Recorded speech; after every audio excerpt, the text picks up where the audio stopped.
Okay, let's talk a little bit about 18VA here. I can't speak too loudly. I'm hoping my microphone can pick this up. So the first thing that kind of strikes you about it is this is a small game. This is the entirety of the board. But don't let that fool you too much. My first thought from some of the comments was, hey, it's kind of like a mainline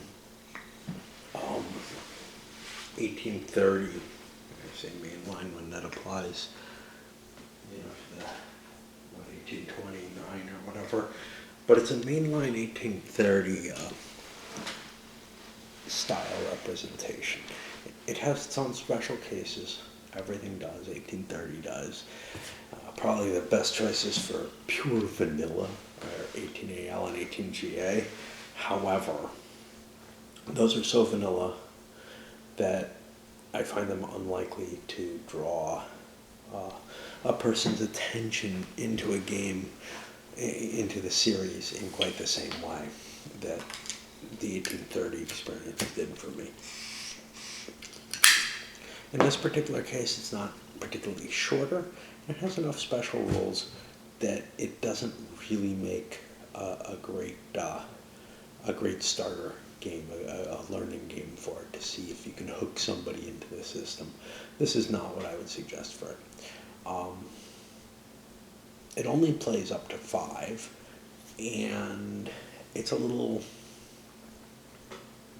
tight in 5 even, but I like games to be tight, so I'm pretty happy with that. We actually had somebody in my solo game who got bankrupted, and one of the cool things on this one is bankruptcy doesn't end the game, player bankruptcy. So you're never going to have a shortened game of this, which can sometimes feel,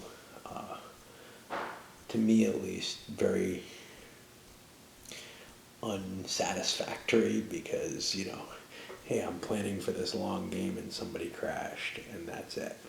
On the other hand, it also means you never get out of it early and get to play something else as a surprise or whatever. The components, this is a deep thought production. You got, you know, sort of the full, deluxe, you know, what you expect when most people get it. I order something different. I'll probably try to switch to deluxe if I can at this point, just because I'd rather pay the extra 30 or 40 bucks or whatever it is to get the laminated cut pieces. You got a two-dimensional stock chart, very similar to a simplified 1830 stock chart. No browns, no yellows, nothing like that. Nice full color map on the back of the rule book, which is very helpful. The rules themselves had a couple of ambiguities and issues in them. I think that's common with these kind of less heavily played 18xx's. You see it with even the 1844, 1854, which got kickstarted. There were some issues in there, mainly because I think they just don't receive the amount of playtesting and development work to make sure that the rules are correct. I had at least one case where I felt the ambiguity was big enough that I had to go look it up. I came to a decision eventually, but I feel like maybe 30%, 40% of players would come to the opposite decision, which kind of disturbs me. You got your wooden tokens. I got my problems with wooden tokens. They make it harder to manipulate. Speaking of which, that is further a problem because this is a game that allows you to pay out without moving forward on the stock track some of the times. And the games that have that have sort of this complex, you have to pay more attention in terms of maintaining the correct order for the railroads that come out. The actual, there's only, 7 companies in this, which is a little less than 1830. With 5 players, that's not very many companies. In 4 players, it's probably about right. In 3, I'm not a big fan of playing 18xx in 3. Supposedly this one holds up well in 3. I don't know. The actual track, because the board's so small, there's not a lot of track, but there's a fair amount of yellow. You can pretty much cover the board in the yellow. You'll find the green and brown upgrades, though, the particular choices for the track. They're a little strange at first, and you may not be sure. You may not be able to do all the things you're used to.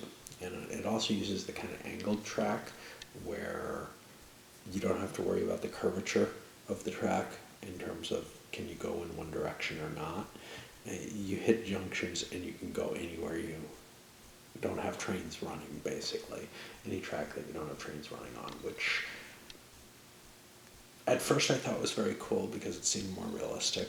I've grown a little cranky about it because it opens up and makes the track, it makes the railroad, the actual rail net, easy to get from point A to point B to break into it. Now this game kind of cancels that aspect out. That's not the aspect I mind, though. The aspect that I mind is that once this track is out there, there are plenty of ways to get around the board, and it means that you have more options for how your trains are going to run. This game has a particular problem with that because it's got multiple types of trains. It's got bonus cities all over or bonus locations all over the place. Port locations could be a bonus endpoint. Some of the red things, if you have a dot in them, you get a bonus there where it doubles the value of it. So there's a lot of this this stuff that makes calculating your routes a little harder in this. The smaller board and the potential to dot things out kind of cancels some of that out. Because there's a lot of companies for such a small board, and they all have 4 dots, which is a fairly large number of station tokens for each company to have. In 1830, there are companies with only 2. There are companies with 3, 4. That's the big guys. Well, in this game, all the companies will turn into big guys. What's kind of funky here? What's kind of cool? So, the trains, the 5 train kills the 3 trains, which accelerates the train rush a little bit in the mid to late game. You'd think that would shorten the game. I don't think it really does. There's a fair-sized bank. It's not huge, but it just feels like it makes it harder. It makes you have to plan a little harder, especially if you're not running a coal company. If you're running a coal train on your companies, then you've had an influx of cash throughout the game that kind of helps you keep up some of the train pacing. There's also aspects of the capitalization that make it very easy to come up with a lot of money all at once, because it's a partial cap game, and partial cap games always kind of start off a little slower because you don't have tons of money. It's, in this case, impossible to buy up a bunch of those little 2 trains and run your companies for huge income and then kind of strip them bare. So your companies have a fair amount of income going into or a fair amount of capital going into the mid-game usually, I think. Off one play, I can't really speak too much about usuals. You have limits on your certificates and your per company holdings. You can only hold 60% of the company's stock, so you're not going to sell things out without investors, stuff like that. The movement of stock prices is very similar to 1830. The only difference here is you have to match your current value in your run in order to move forward when you pay out. Otherwise, you stand where you are. Well, what that means is some of the early game setups, the stock prices don't move forward as much as they do in 1830, so an early company isn't as big a deal in terms of getting forward to the high stock valuations. The later companies, when they start, their track's kind of hooked up, the trains are bigger, they can buy a train, and their first runs are going to get them moving forward probably. The initial stock round is a little different in fact, this is the only time I've seen this. All the privates are up there. It's the only time I've seen this particular variant, I think. 18EU and maybe OE have, because there's a lot of similarities between the two, other than just blowing it into a huge game. I believe have something where you're allowed to bid on things kind of to any extent. This one, you just you put your bids on the companies, and if you're the high bidder on the company, your money's tied up. If you're not, you can bid on another company. You're never restricted as to what companies you bid on, and there's no offer. You're not given the choice of the first company that's out there, or a bid, or make a bid. Instead, this is kind of like a simple auction. Everything's up and available, and you can throw your money on it. That makes it harder to approach for me, I guess, in this solo first playing type thing, because I have to kind of understand what the complete value of the companies are before I make my bids. My little normal mechanism doesn't work here. I tried to fire it off. I ended up, I think, bidding too much on the privates. They're not as valuable as they are in 1830 because you can only sell them for up to 150% of their value to a corporation. That means you don't get a big hit on them. Their capabilities are interesting. You have basically three, and then the B&O itself is auctioned off. So one of them adds a +10 to any city of the corporation. This is the one that I think, this is the one that got played kind of early, and it's kind of the most questionable of them all to play. Because the revenue that private company makes for you is $10. So unless you're running at least 2 trains, you're not going to get any kind of bonus on it, and that bonus is going to be split among the shares. So it's kind of like, how valuable is this really? To actually trigger that special ability, the $10 guaranteed either into your corporate treasury or into your own pocket, seems more valuable in general. And of course, eventually, the privates do count against your certificate limit. Eventually, you don't want them in your hand anymore, and you want to make sure you get them moved out. The next one gives you a train for $200 less, which that can be very valuable. And if you get it early in the game, if you buy like a 3 or 4 train or whatever at cheaper, you're getting that money, and you're able to make more money off of the money that you put. On the other hand, it does pay out $15 revenue each time, so sitting around making that kind of money isn't too bad. It isn't costing you anything additional, and except whatever you could steal out of one of your companies, and then it can be very useful at the late game. I found that I had to kind of jump through some hoops to get to use it, though, so that was kind of worrisome. The final one I didn't really get to see because the guy who held it went bankrupt. It allows you to slip an extra station token into a space that doesn't count against the space. That can be very, very valuable with the ports or the off-board locations where a station token gives you additional income by hitting that. And that's one of the things. The revenue in this game is very high. See numbers that, they're not humongous, but the across-the-board average of the revenue per company per train basically, seems to be pretty good.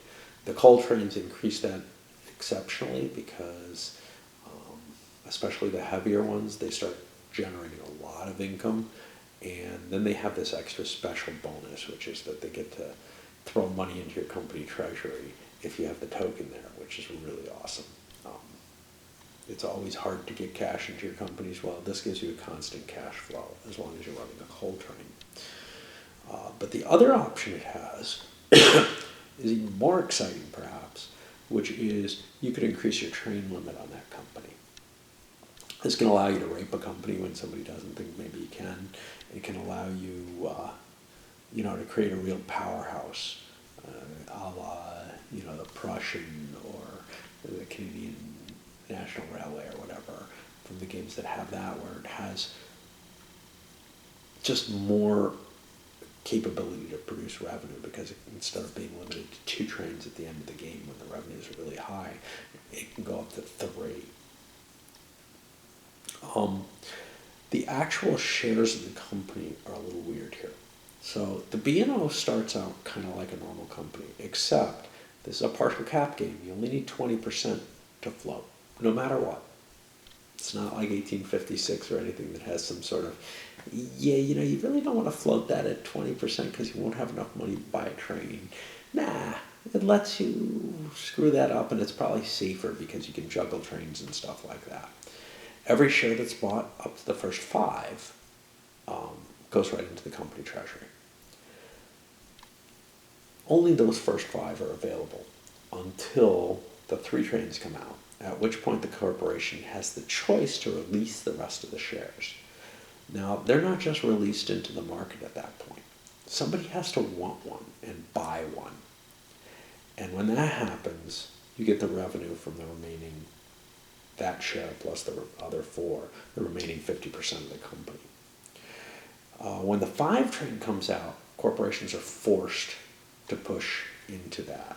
And this gives you a really nice kind of bang for your buck, a lot of cash right at a point where you generally tend to need it, right in that mid-game point where you need the extra cash. You can get this huge influx of cash. The other thing is, later in the game, the runs are big, right? So even a company that's not doing too well can make a big swallow. And the trains don't get that expensive. They only go up to $800. You're used to the 1100 or whatever from 1830, or some of the games go even higher than that. No, here it's limited at 800. No special bonuses, no discounts except for that one card, but the private.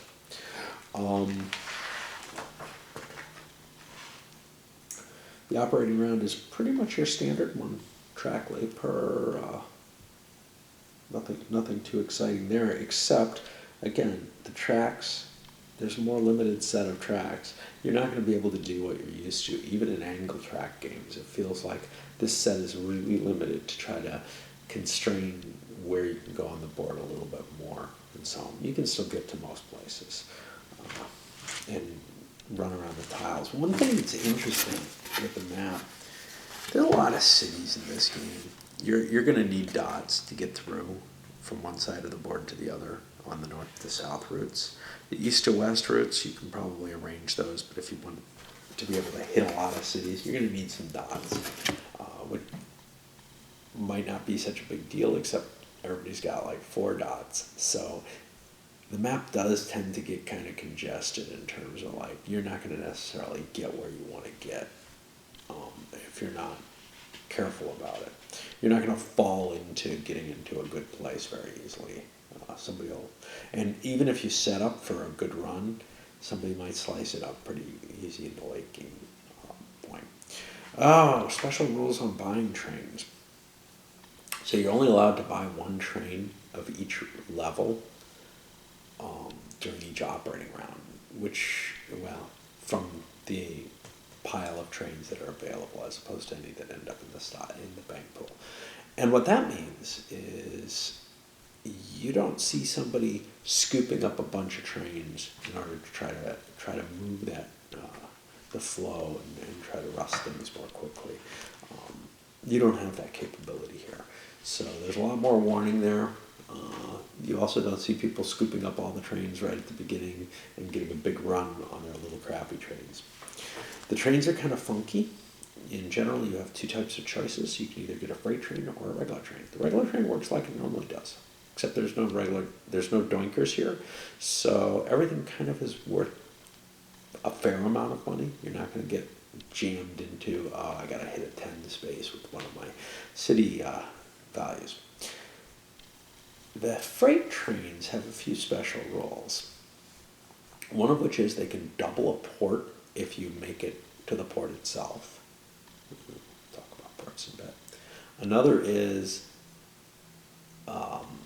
they're the only things that can hit the doinkers in the game, which are mining companies, and they don't have to pay any of their railroad capacity for that. And they're the only things that can hit the coal mining districts, which are off-board areas that can produce a decent amount of money. That amount of money is based on how heavy the train is. So the bigger the train, the later in the game essentially. But the bigger the train that it is, the more money you can pull in for that.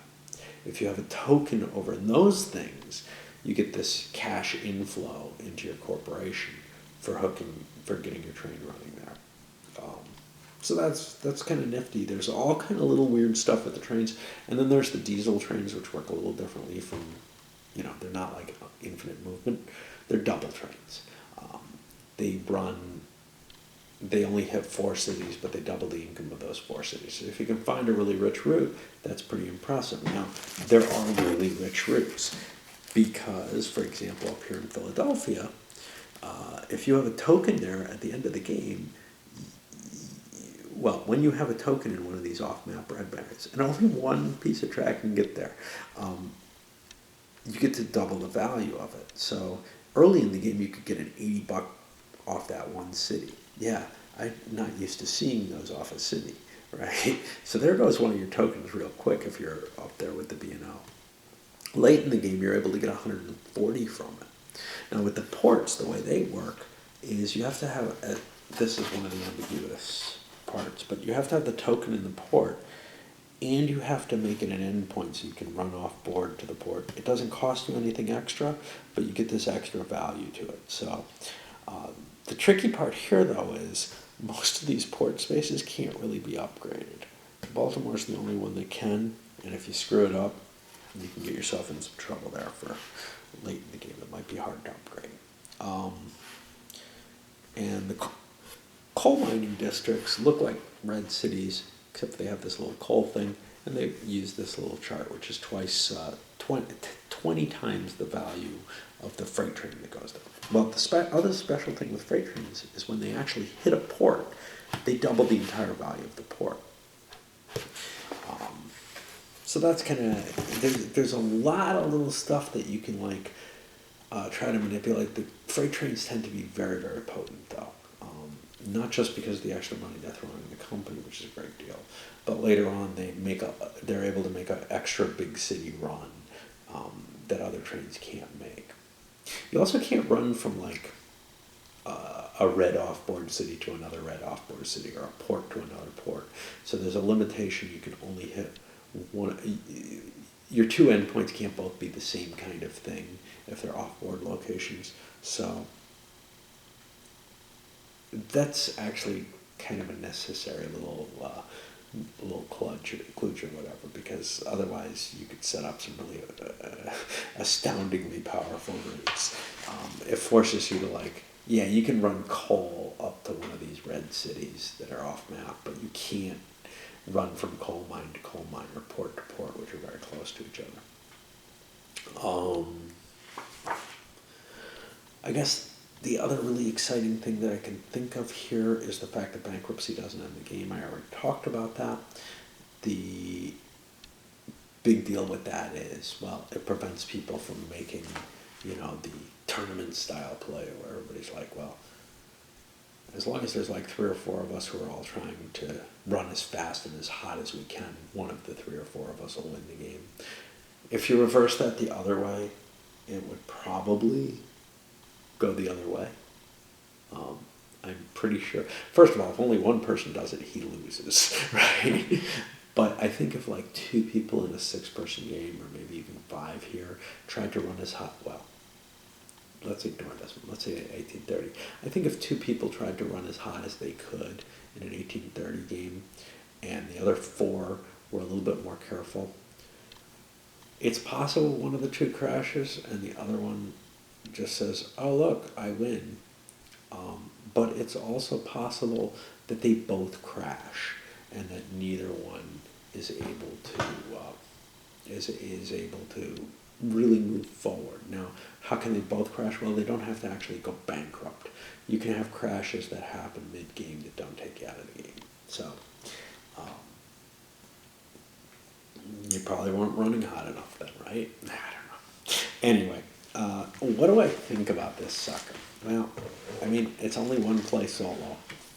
I screwed up some big stuff in terms of strategy in the early game. I gotta say, the B&O has to be real careful with their first track play, and there are some consequences that you just don't think about. You know, the first time you see this game, or at least I didn't, and there's a real gotcha in there. Watch my play if you want to know about it. But what it ends up meaning is, you know, my view of it is badly tainted by how the B&O started the game. They got kind of hosed. And the guy who ran the B&O came in 4th place out of 5 when one of the other players crashed due to being an idiot. And it's actually kind of interesting. The two people who did the worst in the game are two people who started a late company, I think. I do believe that's the case. Is that? Yeah. Although the B&O, I think, started a late company, the B&O owner started a late company after everyone else. Starting a company is not always advantageous in this. That extra share, a certificate limit, it looks valuable, but I think that with the big runs and everything, you might be more interested in other things than grabbing the share companies. The problem is, if you manage your new float well enough, if you have $600 and it's late in the game, you can, i.e. after the 5 trades are out, you can release, you'll automatically be a 10-share company, so you can release all that cash at once and be able to buy, yourself whatever the biggest trade is available, and still have enough cash left over that maybe you can help one of your other companies with it by juggling things around. Those big runs mean the game ends a little faster than you think it would. Once you hit the end game period, it's not a long drawn out end game. I think pretty much, to me, the end game was really, once the 5s came out, there was one more set of operating rounds, and that's it. Is that right? I think so. I think that's how it went. Anyway, to me, it's intriguing and kind of exciting. This is one of the more exciting first plays I've had of an XX in a while. It feels fairly simple. There's a little bit more effort in the calculations because the high numbers and all these different train types and different types of places you can hit and everything. But for the most part, it really kind of, it really worked well for me in terms of getting me engaged in it. I do have some concerns that some positions in the game, in terms of like starting positions as to what happens once you auction off the privates, they may put you in a place where you might be at an extreme advantage by where you are there. Now, obviously, if people are paying stupid prices for the privates, that's a problem in any of the games. So I may have been paying stupid prices for my privates without realizing, just because I'm used to them being worth having, even if you don't get them, even if you have to pay a little extra for them. In this, maybe they're closer to their valuation on the front, on the face of them. The B&O, you're putting money into something that you only start off with 10% shares because it's a 10-share company right from the beginning. That means the $140 that you put down for the B&O and the $60 bonus you get on it may not be as big a deal as it sounds, and you almost certainly don't want to sell it off at a very high. You don't want to put a big bid on the B&O. It's not like 1830 where, oh look, if I get the B&O for face value, I make $10, probably.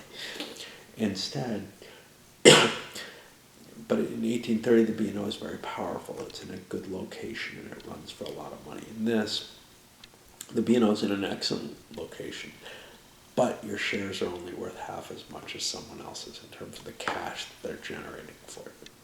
In the long end game, the B&O can be very, very powerful and very good. There's no question to that to me. But because it has that full 10 share capability right from the early part of the game, which means it has 4 tokens right at the beginning of the game. And it doesn't really mean much in terms of its capitalization, though, because it still is partially capitalized up to the first 5 shares, and then full capitalization comes in after that 6th share is bought. All the companies work that way. It's just a question of whether or not you start off with 20% shares instead of 10% shares. Anyway, I definitely want to do this again, preferably opposed, and see how it plays out. It's got some interesting facets to it that I haven't seen elsewhere. I can't tell you whether it's, as good as my excitement right now about it is showing it to be. Right now I'm really getting a kick out of this one in a way that I haven't gotten a kick out of. I don't know what I played recently. I did one recently that I think didn't charm me quite as much, but I don't remember. I don't know. But yeah, gotta talk about borrowing some others. It might be able to get some of them video as well that I wouldn't be able to buy. All right, let's send this up.